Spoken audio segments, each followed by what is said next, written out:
Hey, I'm Connie. And I'm Connie. And we are Bad News Travels Fast. Yes, that. I forgot to say it. Okay, so in our last podcast, it came up about the white woman who called the police on the black bird watcher in Central Park. So if you don't remember the story, there was a man who was bird watching and a woman who had an issue with him. I can't remember exactly what the issue was, but he was standing there and he's telling her to social distance and she's getting upset. So she decides to, while she's choking her dog, oh my gosh, she has her dog and she's got the dog like up choking the dog. Like, I don't think she realized what she was doing. But anyway, she calls the police and she starts talking really frantic while the black man just stands there and records her. And he records her say, like, first she's like, I'm in Central Park, Florida, and there's this black man recording me and he's bothering me or whatever. No, he's threatening me, He's threatening me and my dog. Then she gets like, more aggressive. Oh, there's a black man. And she does the whole thing. It's like some really bad acting, but acting. And so anyway, she got fired from her job. Mm-hmm. So, and the people came and took the dog. That's not cruelty to animals? Was that the reason? Yes. So the people came, wherever she got the dog from, they came and took the dog from her, and she got fired. So now she is suing her former employer over the firing. So the question is, for this podcast, should you be fired if you're racist? So I don't know if you should be fired if you're racist. Okay. I think my point is that when you're an at-will employee, right, you or the employer can quit or they can let you go at any time for any reason. Like, I know somebody who got fired. They're in the educator profession and they got fired because they pissed the president off. Like, it wasn't because they was negligent in their work. They didn't do something. Oh my gosh. But they bugs backed at the president and the president didn't like it. So they let them go. So, but can't you sue for like wrong, what do they call it? Wrongful firing? Yeah. So that means that she could sue for that too. I guess. If it's not work related, but I'm saying like, in the policies, I know you haven't worked for somebody for a long time, but in those policies, if you're an at-will employee, you can be let go and you can quit. You don't need to give them a reason. Like, if I don't want to work here anymore, that's true. You can, it's a professional courtesy to give 2 weeks, but you can quit and say I ain't coming back no more. It's just like if you ever wanted to go back, you can't use it for a reference. But the same thing with the company can let you go at any time. So yeah, people sue if it's wrongfully. So I don't know if she should be, I don't know what she did and who she's going to encounter. I'm not sure the dynamics of that, but a company can let you go for any reason at will, or they don't have to give you a reason because they didn't give that person I was talking about a reason for why they fired him. But it was just like, this is what they're speculating because it's like, otherwise I've been doing my job. Okay. So originally she was being charged with like falsely, calling the police and saying something false or whatever. Mm-hmm. And the charges were dropped. And so now, in response to that, she's now suing the company. Now, I don't know. Who dropped the charges? Like, they were just thrown out or like? No, the charges were dismissed. Okay. And I believe the black man, he said, he didn't want, he didn't want her to be like criminally charged. He just wanted her to just like not do that again. Like, you know what I mean? Okay. But anyway. What is wrong with you? Because they can't hear you. I didn't say nothing. You saw my face. I can hear you go. Oh. So anyway. So this is my thought on it.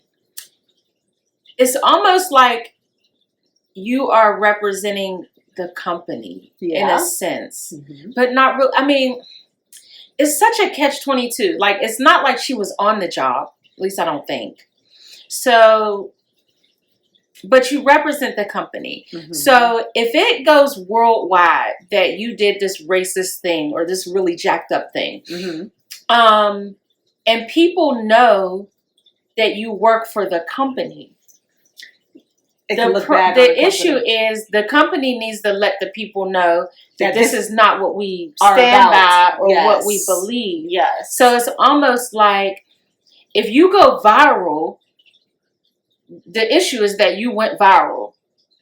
So now the issue is that there's nothing I can do. You're giving us a bad name because people know you work here.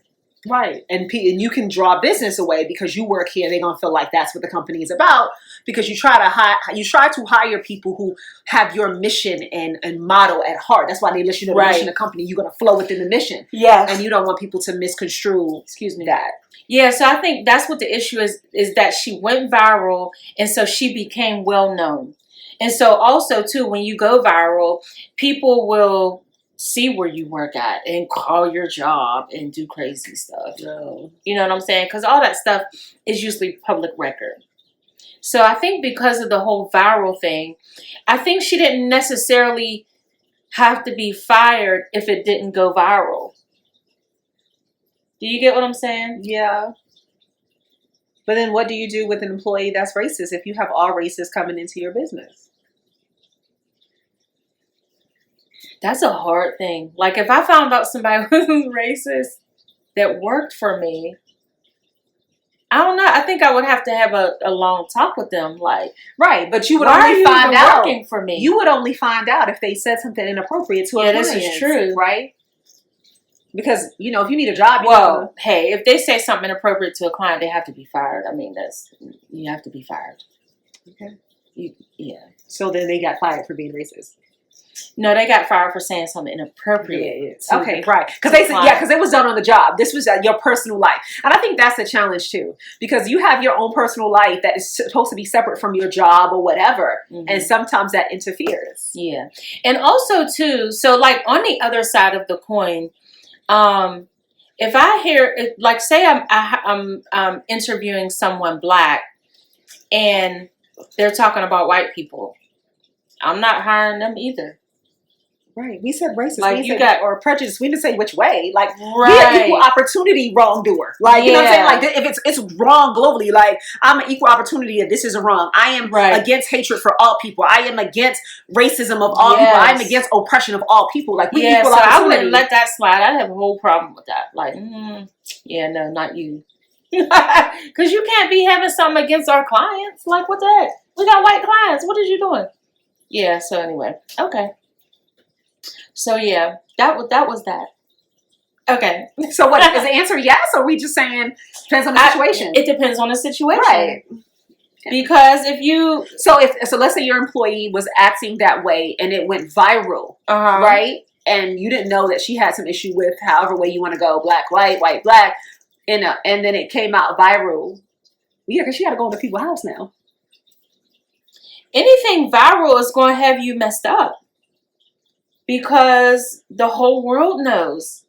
Not the whole world, but whoever watched it. A large portion of the world knows now. So there's nothing I can do as far as like you're representing the company.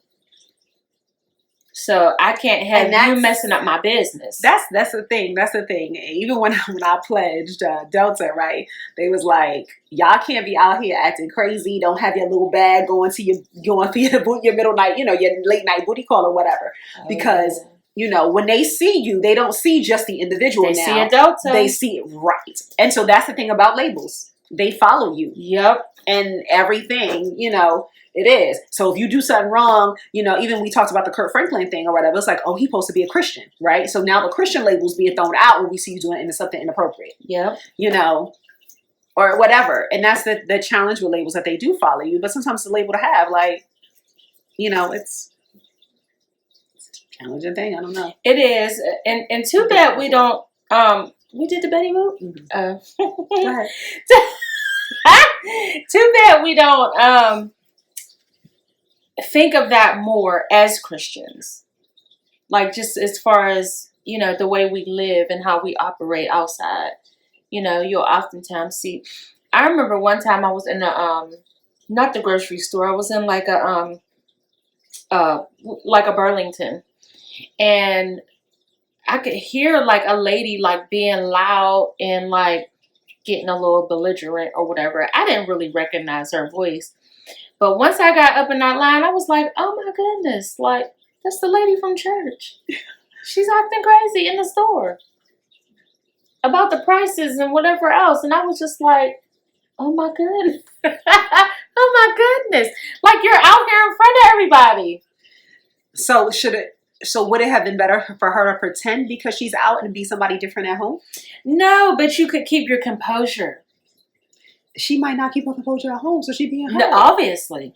Okay. So I'm just saying, like, if you have in your mind, like, okay, I'm a Christian, I'm representing Christ.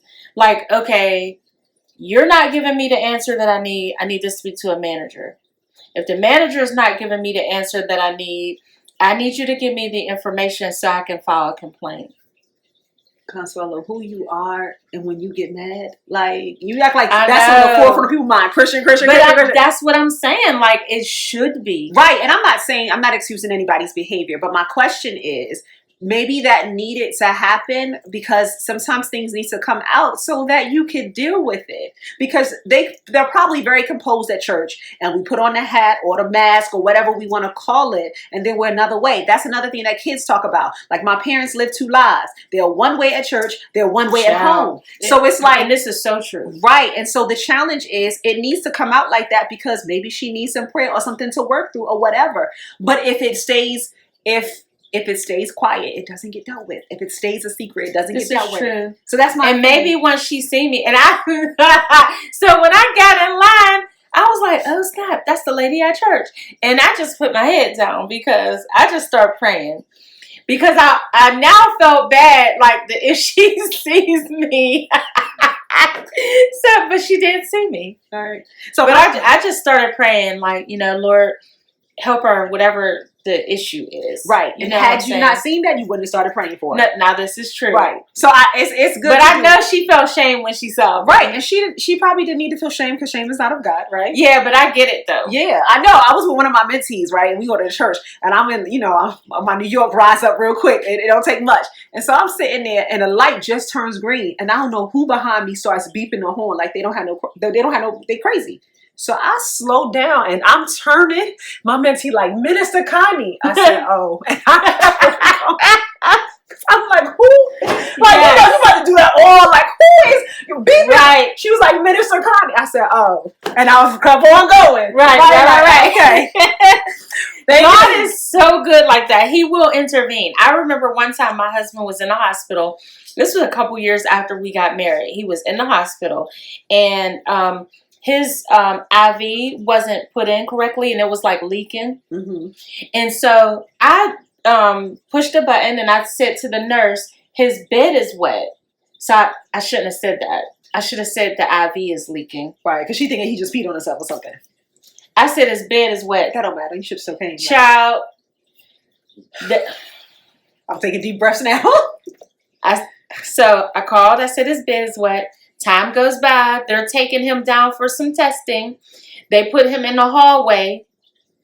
I go to like get lunch or something. I come back. He's still in the hallway. They haven't taken him to where he needed to go.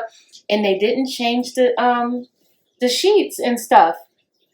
So I come back and I'm like, you're still wet? Like the bed is like all wet on the one side, like, and the IV has like a slow leak on it, but it's just soak in the bed. Girl, I was like, everything, you know how like heat, I just felt like heat just start to rise up. Yeah. And I'm about to go off. Only because another thing too, like that wasn't the only thing. Mm-hmm. And I knew the reason when I saw that he was still, I'm like, you're still wet. And he's like, yeah, they keep saying they're going to send somebody, blah, blah, blah. I'm like, they think it's pee. That made me even more mad. Because what if you would have him sitting and pee all day? What if he peed on himself? Like, for real, this is how you treat it? You know what I mean? And then every nurse that came in reminded him that he didn't have insurance, which I thought was really strange, that they would know that he didn't have insurance. That's not even their job to be... Girl.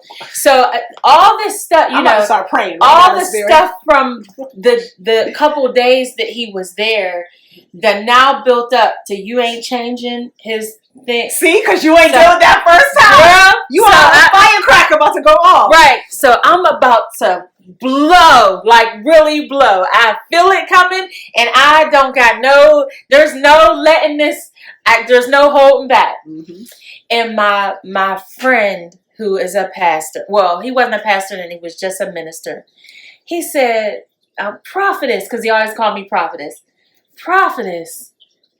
And you was all that joy was like, yes, like, I was like, God, thank you, because I was going to act a whole fool. A whole fool, and somebody was going to get punched in the face. I ain't even lying. You know, I think that's why, you know, I'm like, I tell the Lord, I'm like, I want kids and stuff like that. But I think he had to work some stuff out. Because when I be hearing stuff, I be like, I ain't ready. She gonna be in jail. Right. You know, like, I remember, like, even with my niece stayed at, my sister had passed away, and my niece was at this lady house.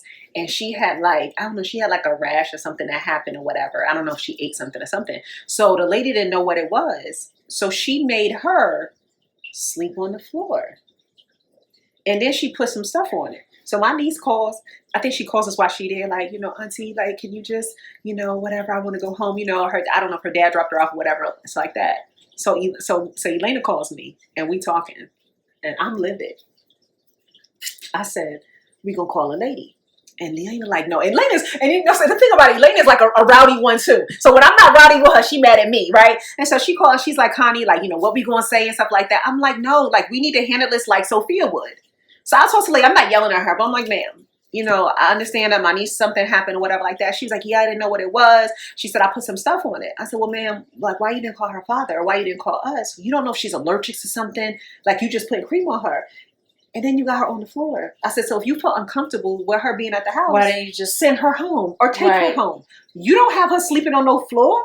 So I'm like, Lena's like, Connie, I'm like, no, like, so I'm like, if this was like my child, and then stuff that be happening at school and stuff like that, like, you know, like somebody that like slap my child at school, some kid, or like, you know, to choke my daughter. You be ready to, He said, Connie's not ready. Right. You know, I'm practicing abstinence for like 17 years. But he's like, Connie ain't ready. Stop. Like 17 years. No, but Connie not ready. No, I get it. Consuelo, no. Because I be like, where is the mother? Right? No, I get it. Right? Because you need to teach your child, don't put the hands on. So I be like, Connie, I'm not. Like, my niece and nephew be calling me like, oh, auntie. And then I was at my nephew game, and this is like, what is last year? I'm like, you got to pray more for me, right? I'm at my nephew's game, and so like the other team was yelling or whatever like that. He was like, yeah, like DeAndre need to do. I turned like, excuse me, and he was like he looked like he a child. Okay, like who? I was like, oh, and so then they, you know, so they were saying something. So like my nephew gonna shot a layup, and he made it. So he looked over like talking junk. I'm like, stay focused. So you know they yelling stuff out, and I'm like, y'all better not say nothing to him. At the game. It's crazy. At the game. So you at the game bullying people. See? Like, y'all yell if y'all want to. And so then I heard, then I was hearing they was trying to jump him. I said, like, another time, I wasn't there. Like, jump who? Right. I said, they're going to be jumping all of us, huh? So just how God will intervene, right? He does. Right, he's such a good father. He's a good father. And so then I pulled it together. I went to the nurse's station.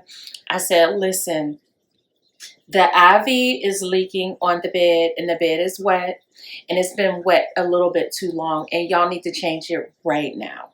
But you said it calmly. Like right now. Right. See, okay, this is back to the thing we said last podcast. How was you going to say that any nicer? No, I was going to punch somebody in the face. No, but my thing is, everybody's trying to find a word. What I would have said was, who did I speak to on this thing twice? Right. Who was it? Because it was the same lady. Get her. You said you was coming to change this, and you ain't come change it because you think he peed? Lord, I don't even know if she think that. But right. See how you start projecting? You see, right. You see how it all goes way wrong. It goes way left. And it's like, if I just would have asked again. But it's good that you acknowledge, like, hey, I'd have been like, I'll probably give the time. It's been wet for 30 minutes. I asked 30 minutes. It was like an hour. Right. It was over an hour. Right. I would have gave the time. So I need somebody to come do this right now. Yeah, right now. Right. And then if not, who is in charge? And then my minister friend is just looking like, what happened? And I'm like, man, you just don't know. Like, so glad you're here. Yes. Hugs. You just brought me back to salvation. Let me sow a seed right now. The salvation was gone out the window. It is. It'd be like I was about to lose it. My nephew be like, I be like too loud at his games. Who gonna stop me from yelling though? Right. Yeah, who gonna tell me to be quiet? Yeah, you be yelling. You know what I'm saying? Because you need that support. You know what I'm saying? Like, you know, so Bray is not always there. So sometimes like, Auntie, go be loud for me. Because when she's there, she's loud. Mm-hmm. You know what I'm saying? Like they, you know, they kind of reserve. No. Yeah, okay, I'm standing up and everything. Right. Because everybody else making noise. I need you to know that I'm here. And he know it. So Elena said, was Auntie loud enough for you? Right. He was like, yeah, she was too loud. Too loud. But he know he like that. But I'm like, who gonna tell me to be quiet? Like, you know what I'm saying? So I be like, right. calm down, like you serve the Lord, be humble, like, but who gonna say something? Yes. So anyway, pray for me. Thank God that we walk in the Spirit. Amen. That we did not fulfill the lust of the flesh. But that flesh will rise up. You know what I'm saying? You gotta go in the tongue sometimes. Oh my gosh. I just need 1 minute. Just don't say nothing. Like, just give me a minute. You know, anger really does let you know, like, where you're at. It'll let you know, like, where anger or even heartbreak. Yes. Like the pain. Mm-hmm. It'll let you know, like, where you are and where you need to. Yeah. It's like that bottle. Where you need to pray and be focused. When you shake the bottle up, all the acid come out. It does let you know. But also sometimes I think that some Christians feel like, you know, like we're supposed to be passive and people can run all over us. Mm-hmm. Right? Because everybody that's not a Christian know how Christians supposed to act. And I think that's so interesting. That's the whole problem. You know how why you know what I'm saying? Like, why you not one if you know everything I'm supposed to do, right? But you have this perception. Right. And so it's like, oh, like I'm gonna say nothing, and because they're a Christian, you're not gonna do something. Like, you know, like I'm like, everybody go to the scripture. When Jesus ran everybody out the church, he turned the tables over. Like everybody want to use that. But no, it's a way in which you do so. Sometimes people try you and I'll be like, I'm gonna give you what you want in a minute. Yeah. Because clearly. Go ahead. Black History Fact. Okay, wait. Did we do Bessie Call? I think we did one. Her too. We did her too? Yeah, I'm gonna do the culture tags. Yeah, do the culture tags. While you find that. So this is a game that was started by some African Americans. It says from the creator of Because of Them We Can. It's a really, really fun game. And so it's a game for people who love hashtags and culture. And so the example it gives, it says YGMM. And so these are the letters that the team is seeing, and you're supposed to try to give them examples that they guess what the letters are. So as the person is talking, you're supposed to be looking at YGMM, right? And so this is an example hint. The response you get as a child when you ask to go to a fast food restaurant, or if your mother's going to the store and you gonna bring me something back, and they say you gonna give me some money. I don't know where the S is at, but my mother was like, you gonna give me some money? I'm like, no. Like, you know, so this is that. So that's a culture tag. So it's really, really nice. And so you guys should get the game. Amani and Consuelo and the family played it. I haven't played it yet, but I did order one. So get culture tags. All right. All right. So, okay. Excuse me. All right. Cafe Williams was the one and only female Buffalo soldier, posing as a man named William Cafe to enlist in the 38th Infantry in 1866. She served for 2 years before a doctor discovered that she was a woman, leading to her discharge. Wow, she's crazy. Wow, she wanted to be a Buffalo soldier. Right. That's deep. I wonder how the doctor found out she was a woman. I don't know. Maybe something happened. She might have got hurt. How she had her periods every month? How they gonna know? Put a tampon. Well, I don't know if they had tampons in 1866. Probably not. I don't know. But something could have happened, or she could have went to the doctor for a checkup, and they're like, "Oh, hey, there's no penis down there." I don't know. Or they see her breast, unless you know how some women really don't have. I don't know how she hit the Consuelo. Wow. But the doctor found out because she had to go see the doctor. Yeah, I was just wondering how the doctor found out. But anyway, Cafe Williams, first and only female Buffalo soldier. Go ahead, Cafe. Do it. All right. See you guys later. Like, share, subscribe. Yes. Please like, share, and subscribe. Just hit the like button. Like, you really can do it. It's okay. And share it. Don't say it's good and don't send it to anyone. Like, right. If it's good, share it with people. And comment. let us know your comments. Also, if you have a topic we could talk about, we'll talk about it. Follow us on Instagram. Follow us on Instagram. All right. See you guys later. Bye.